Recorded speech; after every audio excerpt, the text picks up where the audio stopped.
What's up, ladies and gents, and welcome back to Forza Horizon 4, where we are back with the Winter Seasonal Festival playlist. And as always, we are starting with the photo challenge. And this week we have take a photo of any fort at Derwent Water. Now, Derwent Water is pretty easy to find. It's this massive body of water. And since it's frozen, you can even drive on top of it.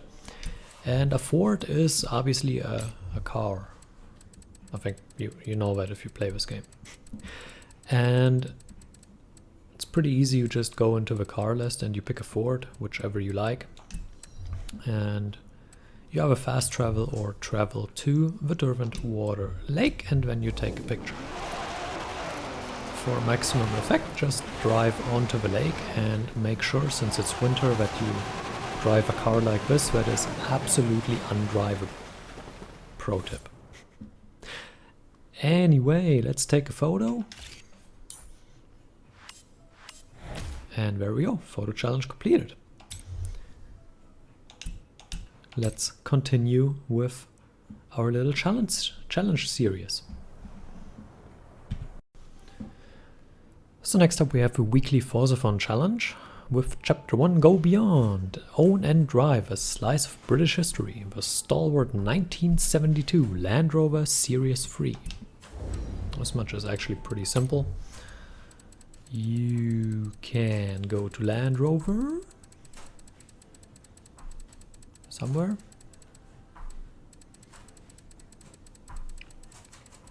There it is. And then you have either a Series 3 Forza edition or a regular Series 3, and I think the Forza edition works as well, but we can try that. If it doesn't, then, well, we pick the other one. It doesn't. Good thing we tested. Now you know. That's what this is for, right? So you need the regular edition, and that's just... it's not even expensive, I don't think. It's bad and inexpensive yet. 20,000.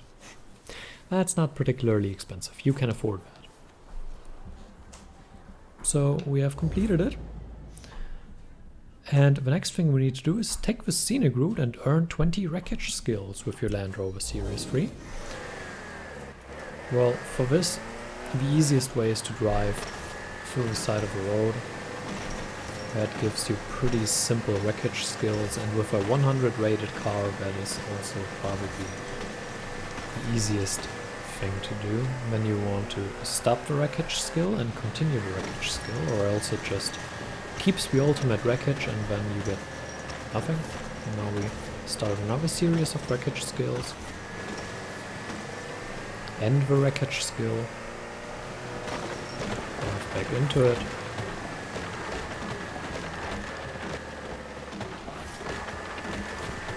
And almost slow to a crawl. And this way you can amass 20 wreckage skills relatively easily. That one worked well.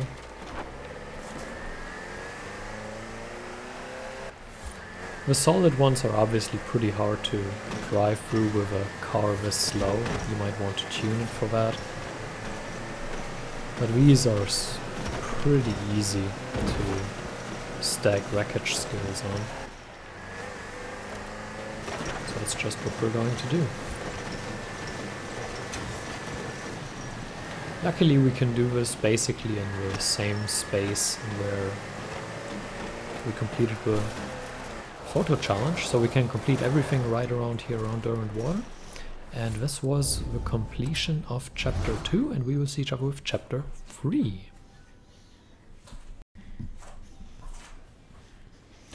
Next up in Chapter 3, we need to dust off those cobwebs by winning a cross-country series event at Ambleside Rush Cross Country with the Land Rover Series 3. I tuned the car, as you can see at the top, to a 902 rating, because a 100 rated car is pathetically slow. And the race we need to win is down here. This one. And we will see each other when I won it. I just wanted to make sure you know which race it was that you needed to win.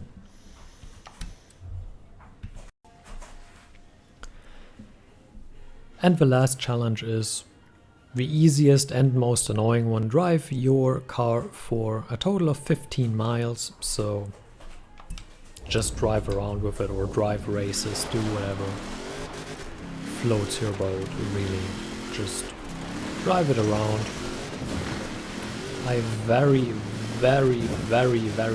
much would consider tuning the car though, because driving 15 miles in a 100 rated car will probably take 10 years, approximately. And doing it like this takes a minute. Look at this machine, man. So yeah, you're just going to have to drive and drive some more, and you know. Once you reach 15 miles, we see each other with 3 other challenges. Once you have completed with 15 miles, which if you tuned the car doesn't take too long, you can go forward to the seasonal stunt, the danger sign, our first seat. The seasonal objective is 721.8 feet, which is significantly more than the 3-star rating. And I suggest starting down here, very far down at the bottom. And I once again use the all-wheel drive tuned, fully tuned rally fighter. I suggest using highly tuned all-wheel drive rally cars or extreme off-road cars with high acceleration, because you need a lot of speed going up here. And we got 794, which is more than enough. Not quite our record, but it's winter, so that's fine. But more than enough to complete the seasonal objective. Next up we have the speed zone, which is over here. And we need the seasonal objective of 108 miles an hour. In the winter that's actually not that easy. Let's actually mark this. And I suggest, because it's winter, picking an all-wheel drive, highly tuned car. And you want to take as much speed as you can into the speed zone, so that you have as big of a buffer as possible out of the speed zone. You can take a little bit off the wall, that doesn't matter too much, and now you want to increase the speed again. And we got 114. What you can do, if you cannot finish it, is use the wall to kind of sling you through, and I'm going to show you that from the wrong direction now. You should obviously start in the top and drive to the bottom. But what you can do if you can't hold the speed is use this to kind of carry you through like this. And, well, then you just drive. We just beat our previous speed, but I don't know if I should recommend it. You can do it that way. It's a hint. I would try doing it the regular way, and if you can't for whatever reason, then just use the wall to sling you through, and that really saves you a lot of speed.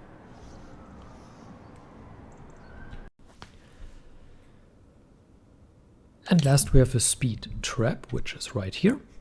And we need 270 miles an hour, and that already limits us to a pretty small amount of cars.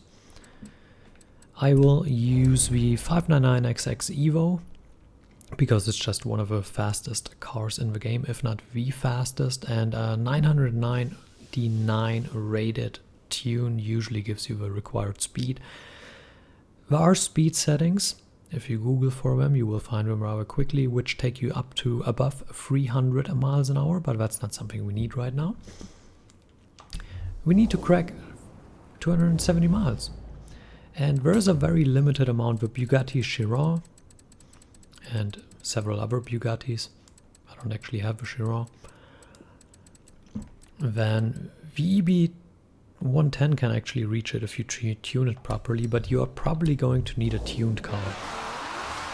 And when you start with a good runoff, and you make use of the insane acceleration. Now this car qualifies very well for it because it handles very well, so you can actually put that speed on the road without flying off it, which is a lot harder with the Bugatti because it weighs like 10 tons.